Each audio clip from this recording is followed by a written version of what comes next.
Magandang araw muli sa ating lahat mga katambay. For today's video ay panibagong update naman po sa ating ginagawang bahay.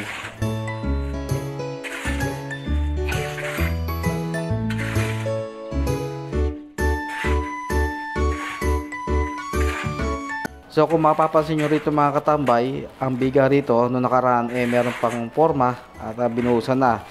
Pero gaya nga sabi ko, medyo busy sa bahay kaya hindi na natin napakuhanan ng video yung pagbaklas nila dito ng forma ng ating biga.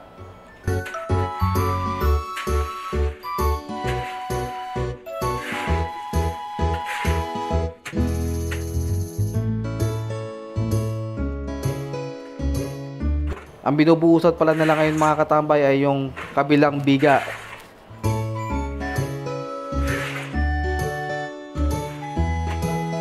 So dito mapapansin nyo mga katambay, nakabaklas na nga ang biga rin natin dito o yung forma ng biga.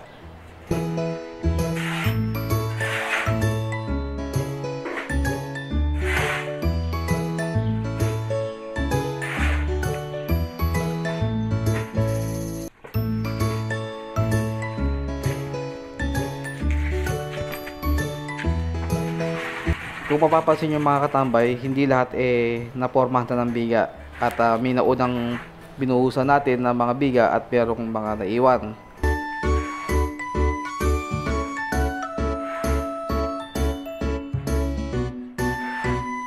Ang kauna-unahang dahilan talaga dito mga katambay para makatipid tayo ng kaunti sa ating gastusin.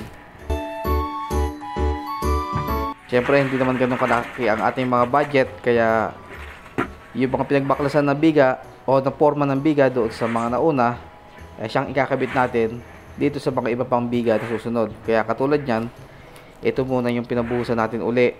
At siyempre nakita nyo naman dito kanina sa kabilang side, meron pa siyang biga na wala pang forma. So yun muna ang mahuhuli at ito muna yung mga bubuhusan natin. Masyado kasing mga mahal na yung mga kahoy at mga plywood o plyboard na nabibili sa mga construction mga katambay, kaya kailangan natin magtipid-tipid.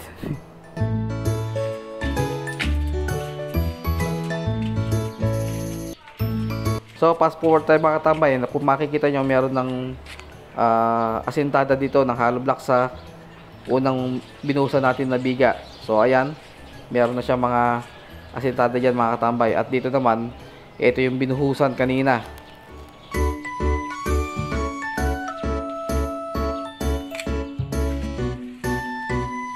Ang maganda niyan kasi katambay, habang siyempre basa pa yan, yung semento na yan sa biga, dito tuyo na, pwede na lang asintahan, kaya tuloy-tuloy ang progress ng ating bahay. So ito, nakapag-asintada na rin sila sa side na yan. Yun gagawin nating firewall kung saan dito natin ilalagay ang ating banyo at ang ating magiging hagdanan in the future.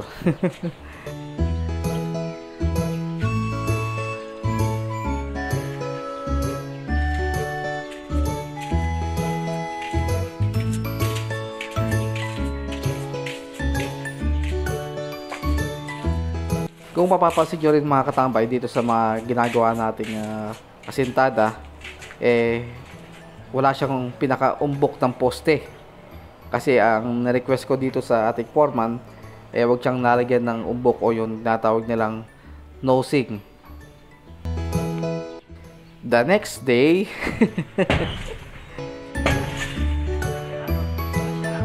so ito na mga katambay, at tataasan na natin yung asintada dito sa area na to.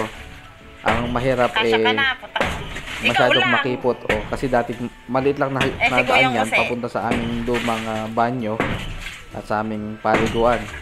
So hindi kakasya yung pag-aasinta ng hollow blocks, kaya kailangan pang bumasag dito. Ayaw kasi namin tong mabasag buo kasi nga ginagamit pa nila misis ko to at ng anak ko ang kabilang side, dahil kwarto yan mga katambay. Dahil pagkakasira yung kwarto na yun mga katambay, lagot na.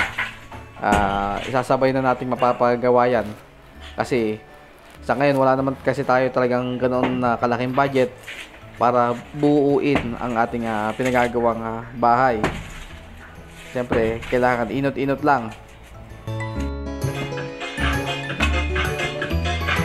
So dito mga katambay ay nagtitik-tik na sila ng mga sobrang halo sa ibabaw ng ating asintada.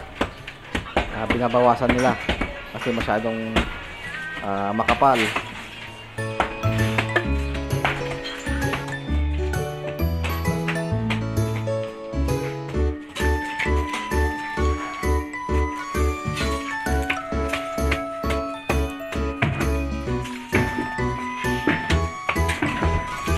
At ito na nga mga katambay, ay dire-diretso na ang pagbabagbag ng ating bahay. Hindi naman makapag-asintada ng mabuti sila foreman at kanyang mga trabahador kung meron pang mga pader na to mga katambay. Kung mapapansin nyo, hindi naman ganun kahirap bagbagin itong bahay dahil nga luma na rin itong pader na to. Ilang taon na rin to, siguro 40 years siguro o 30 years. So ito mga tambay at nalipatan na rin nila ng forma dito. At yan ang susunod na lang bubuhusan. Kung napansin nyo kanina sa may kabilang side, tumama rin dito sa aming pinakapader na pinaglalagyan ng TV. Kaya sabi ni foreman talagang pipingasin daw o puputulin pa yung wall na yon. Sa ngayon ito tinatanggal nila din yung mga wire pa at mga switch dito sa aming banyo dahil sayang din yan at magagamit pa natin yan sa mga pagka nagkabit tayo ng mga wiring ng electrical.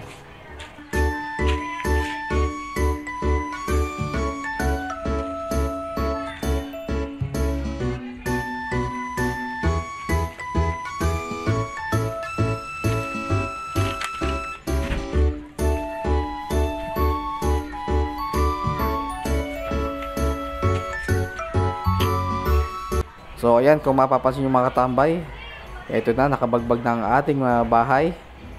At talagang open na siya sa side na to.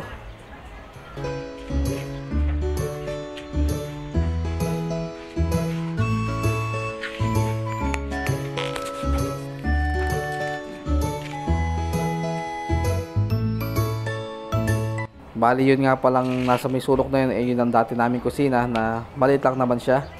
At nakita nyo naman ang bubong masyadong mababa, kaya para ka na rin nasa loob ng oven dyan pag nagluluto ka. Pawis na pawis ka habang nagluluto ka dyan, hindi dahil din sa init ng niluluto mo, dadagdag pa yung init ng galing sa yero. Siguro mga katambay, yung kusina namin na yun siguro nasa mga 2x2 meters lang ang sukat doon, kaya talagang masikip din. Siyempre, nalagay pa namin doon yung mga gamit pang kusina, katulad din ng mga rep, andun din siya, kaya masyadong makipot. Ala na nga kaming doon dining table. Sa sala na lang kami namin kumakain, o sila misis, pagkakakain na. So, hanggang dito na lang ating munang update sa ating pinagagawang bahay. See you on our next vlog mga katambay. Kalas!